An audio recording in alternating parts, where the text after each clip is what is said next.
I'm going to show you exactly how to buy a $2 million business that can make $650,000 per year with only $60,000 down. Here's how it works. We're purchasing this business for $2 million. We're going to need $150,000 in working capital, and that's money that you need to run your business day to day.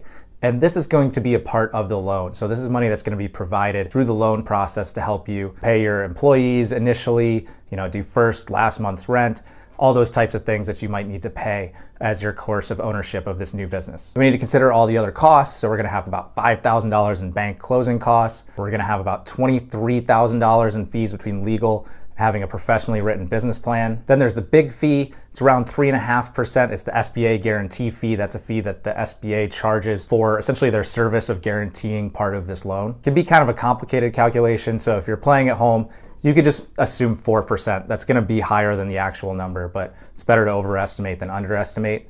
But for this particular deal we're looking at, our SBA fee is going to be a little over $50,000. That means our total project costs are $2,230,000. So let's say you're going to put down 2.5%, which is that $60,000, and we're going to ask the seller to finance roughly 10%, which is going to be the $200,000, which leaves your total loan at $1,890,000. Now looking at what we need to close, so our equity injection is $60,000, or equity injection is another way to say down payment. And that's about 2.5% of the price. We just rounded it out to $60,000. We can get most deals done at 2.5% down now. There are some that maybe there's some extra risk in them that might require 5%. You typically make a deposit after the seller accepts your offer. So in this instance, we're gonna assume that it's $10,000. Now in this example, by the time the closing comes around, you've already paid $23,000 in legal fees and fees for the business plan. So what you're going to do is you're going to take the invoices for those and prove that you paid them and take that to the bank,